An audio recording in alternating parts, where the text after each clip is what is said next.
Assalamu alaikum and greetings to everyone. Welcome back to InfoTouch Learning Space. Last video में हमने concave mirror और concave mirror में सारे जितने केसेस है जितने 6 केसेस में जो डिफरेंट टाइप्स ऑफ इमेजेस बनती है वो हमने कंप्लीट किया। आज की इस वीडियो में हम शुरू करने जा रहे हैं convex mirror. So let us begin. Convex mirror ये एक कन्वेक्स मिरर है। इसकी जो रिफ्लेक्टिंग सरफेस होती है वो बाहर की तरफ होती है, बल्जिंग आउटवर्ड्स। इसके दो सरफेसेस होते हैं। एक तो पहला जो हम जिस फ्रंट साइड में जहाँ से हम देखते हैं उसको रिफ्लेक्टिंग सरफेस कहते हैं, और जो बैक साइड होती है और एक सरफेस। कन्वेक्स मिरर वो स्फेरिकल मिरर होता है जिसकी रिफ्लेक्टिंग सरफेस बाहर की तरफ निकली होती है। बाहर की तरफ इसकी रिफ्लेक्टिंग सरफेस निकली होती है। ये लाइट रेज को डाइवर्ज करता है, इसीलिए इसको डाइवर्जिंग मिरर भी कहते हैं। तो ये कन्वेक्स मिरर की फ्रंट साइड है रिफ्लेक्टिव सरफेस, ये बैक साइड है। Is a spherical mirror whose reflecting surface is curved और बल्जिंग आउटवर्ड, बाहर की तरफ निकली होती है। इसकी शेप बिल्कुल जो बॉल होती है आउटसाइड ऑफ ए बॉल उसी की तरह दिखता है कन्वेक्स मिरर। अब इसमें ये जो कन्वेक्स मिरर है ये हमेशा एक virtual erect and diminished images बनाता है, जिसको हम वीडी कहते हैं शॉर्ट फॉर्म में। V stands for virtual, E stands for erect and D stands for diminished. Virtual erect and diminished images ही बनाता है कन्वेक्स मिरर। इसके जो यूजेस है, हम इसको यूज़ करते हैं as a rear view mirror. Vehicles में इसको यूज़ करते हैं, और इसका use as a security mirrors में यूज़ होता है। सो ये कन्वेक्स मिरर का बेसिक था डेफिनेशन। एक convex mirror is a spherical mirror. Convex mirror एक स्फेरिकल मिरर होता है whose reflecting surface is curved और बल्जिंग आउटवर्ड, बाहर की तरफ जिसकी रिफ्लेक्टिंग सरफेस निकली होती है। इसकी शेप बिल्कुल जो आउटसाइड ऑफ ए बॉल उसकी तरह दिखता है। तो इसके जो ये हमेशा virtual erect and diminished image बनाता है। It gives wide field of view. इसके जो यूजेस है, rear view mirrors in vehicles में इस्तेमाल होता है एज ए सिक्योरिटी मिरर, हम इसको यूज़ करते हैं। अब इसके कंपोनेंट्स जो है, पोल है, सेंटर ऑफ कर्वेचर है, रेडियस ऑफ कर्वेचर है, प्रिंसिपल फोकस है, प्रिंसिपल एक्सिस है, अपर्चर है, फोकल लेंथ। ये कंपोनेंट्स होते हैं कन्वेक्स मिरर के। Pole, radius of curvature, centre of curvature, principal focus, principal axis, aperture and focal length. One by one हम इनको डिस्कस करेंगे। सबसे पहले जो कंपोनेंट है वो कंपोनेंट है pole. The pole is the mid point of the reflecting surface of the spherical mirror. जो स्फेरिकल मिरर होता है उसकी जो रिफ्लेक्टिंग सरफेस होती है उसका जो मिड पॉइंट होता है उसी को हम पोल कहते हैं। यानी कन्वेक्स मिरर की जो रिफ्लेक्टिंग सरफेस है, रिफ्लेक्टिंग सरफेस का मिड पॉइंट उसको हम पोल कहते हैं, और हम इसको रिप्रेजेंट करते हैं पी से। जितने भी डिस्टेंसेस है स्फेरिकल मिरर्स में उनको मेजर किया जाता है पोल से ही। अब इस डायग्राम से समझने की कोशिश करेंगे कहाँ पे कन्वेक्स मिरर में पोल होता है। ये कन्वेक्स मिरर है, ये वाली जो साइड है this is the reflecting surface, ये वाली साइड रिफ्लेक्टिंग सरफेस है। इसी रिफ्लेक्टिंग सरफेस पे यहाँ पे बीच में एक पॉइंट होता है जो रिफ्लेक्टिंग सरफेस को डिवाइड करता है दो हिस्सों में। इस पॉइंट को हम कहते हैं pole of a convex mirror. तो कन्वेक्स मिरर में जो बाहर की तरफ रिफ्लेक्टिंग सरफेस होती है उस रिफ्लेक्टिंग सरफेस के बीच में एक पॉइंट होता है, तो उस पॉइंट को हम कहते हैं जो डिवाइड करता है रिफ्लेक्टिंग सरफेस को दो हिस्सों में, तो उस पॉइंट को कहते हैं pole. So what is the pole? Pole is the point that divides the reflecting surface of a convex mirror into two parts and it is represented by P। हम इसको रिप्रेजेंट करते हैं P से। तो ये इस फिगर में आप देख सकते हो, इस रे डायग्राम में आप देख सकते हो ये रिफ्लेक्टिंग सरफेस है। अब इस रिफ्लेक्टिंग सरफेस में जो बीच में ये पॉइंट है जो रिफ्लेक्टिंग सरफेस को दो हिस्सों में तकसीम करता है, तो इस पॉइंट को कहते हैं कि ये पोल है किसका? कन्वेक्स मिरर का। तो नेक्स्ट कंपोनेंट पे चलते हैं। अब सेंटर ऑफ कर्वेचर हमारा जो है दूसरा कंपोनेंट है। The centre of curvature is the centre of the hollow sphere of which the mirror is a part. It is denoted by the letter C। Important इसमें याद रखना है, for a concave mirror the center of curvature lies in front of the mirror। For a convex mirror it lies behind the mirror। तो centre of curvature centre होता है उस hollow sphere का जिसका मिरर पार्ट होता है। यानी हमने पहले ही डिस्कस किया हुआ है कि जो मिरर है, मिरर कन्वेक्स मिरर या कनकेव मिरर, कैसे बनते हैं? जब हम एक हॉलो स्फीयर को काटते हैं, उसके पोर्शन को निकालते हैं, तो वहाँ से जो मिरर बनता है तो वो मिरर ही स्फेरिकल मिरर होता है, चाहे वो कनकेव मिरर हो या कन्वेक्स मिरर हो। तो उसी हॉलो स्फीयर का जो सेंटर होता है, तो उस सेंटर को हम कहते हैं सेंटर ऑफ कर्वेचर। तो वही सेंटर ऑफ कर्वेचर भी सेंटर बनता है फिर मिरर का, किस मिरर का? कनकेव मिरर या कन्वेक्स मिरर का। तो इसको हम डिनोट करते हैं लेटर सी से। तो जो कनकेव मिरर होता है इसका सेंटर ऑफ कर्वेचर होता है इन फ्रंट ऑफ मिरर, और जो कन्वेक्स मिरर होता है इसका सेंटर ऑफ कर्वेचर होता है बिहाइंड द मिरर। तो हम आज पढ़ रहे हैं कन्वेक्स मिरर, तो हमें समझना है, हमें देखना है कि कन्वेक्स मिरर में कहाँ पे रे डायग्राम में हम दिखा सकते हैं सेंटर ऑफ कर्वेचर। सो रे डायग्राम पे चलते हैं। ये हमारा कन्वेक्स मिरर है। अब इस कन्वेक्स मिरर में ये कंपोनेंट्स है पोल, रिफ्लेक्टिंग सरफेस, प्रिंसिपल एक्सिस। यहाँ पे ये जो कन्वेक्स मिरर के पहले हमने बोला कि कन्वेक्स मिरर के बिहाइंड, पीछे, यहाँ पे एक पॉइंट होता है, सेंटर होता है। तो इस पॉइंट को हम कहते हैं सेंटर ऑफ कर्वेचर।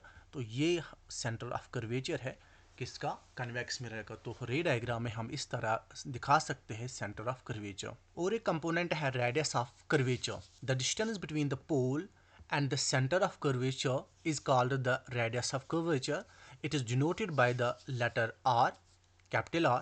फार्मूला इसकी है R is equal to 2f, radius of curvature बराबर होता है ट्वाइस ऑफ फोकल लेंथ।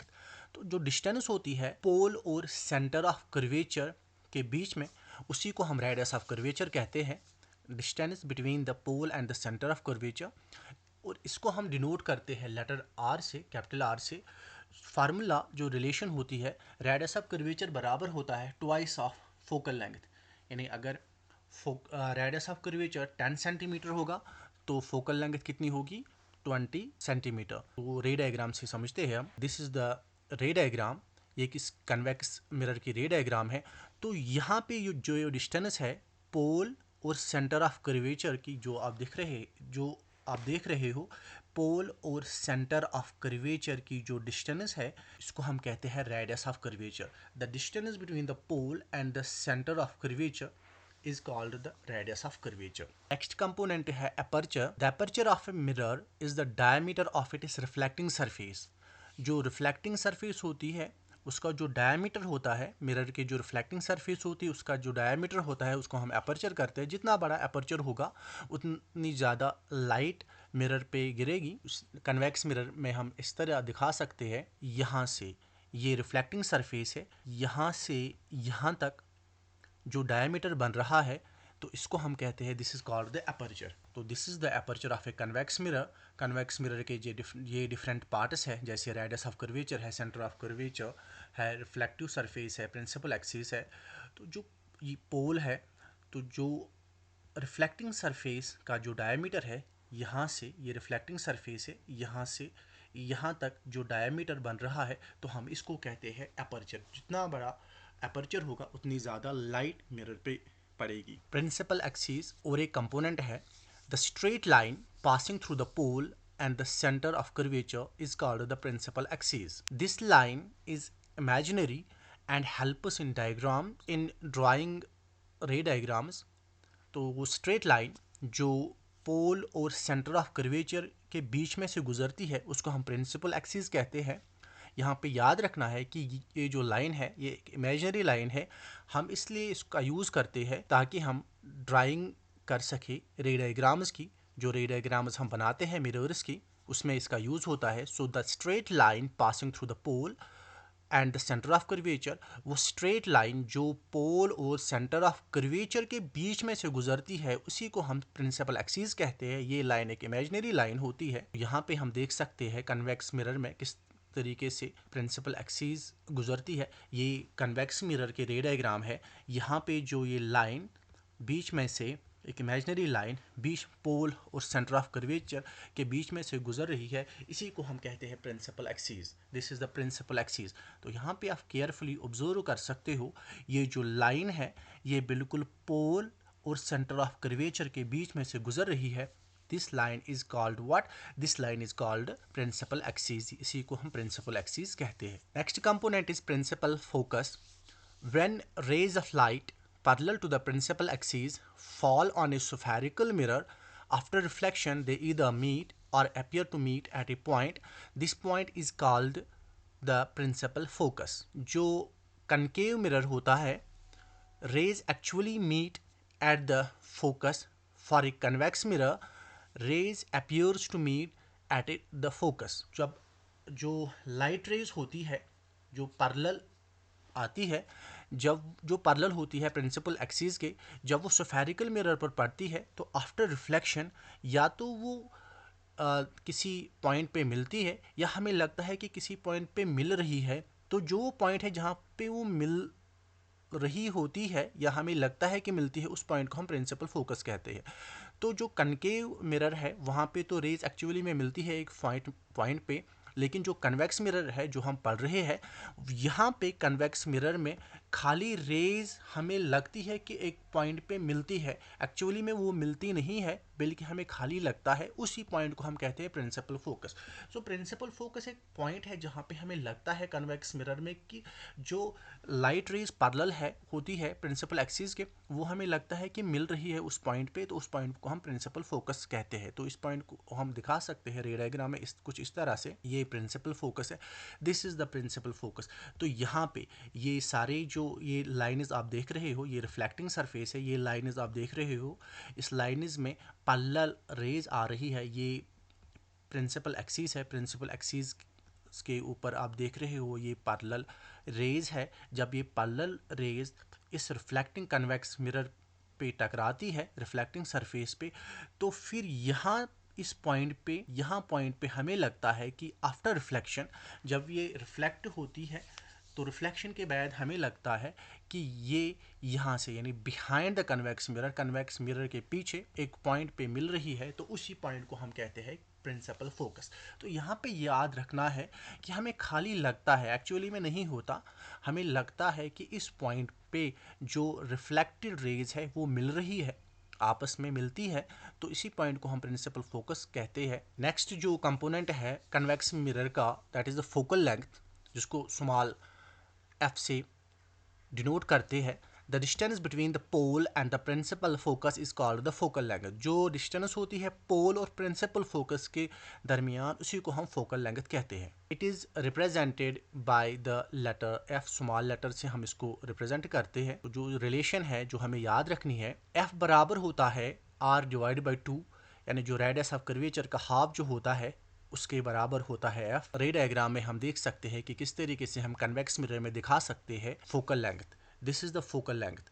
ये जो पोल और फोकस है प्रिंसिपल फोकस, इसके दरमियान जो डिस्टेंस है, this is called what, this is the focal length of a convex mirror. तो यहाँ पे आप बिल्कुल अगर आप केयरफुली ऑब्जर्व करोगे इस रे डायग्राम में, ये पोल है, ये प्रिंसिपल फोकस है, और इसके बीच में जो डिस्टेंस है उसको हम कहते हैं फोकल लेंथ। फोकल लेंथ यहाँ पे इस रे डायग्राम में दिखाई गई है किसकी, कन्वेक्स मिरर की। होप के आपने जो बेसिक्स है कन्वेक्स मिरर और कन्वेक्स मिरर के कंपोनेंट्स समझ आए होंगे।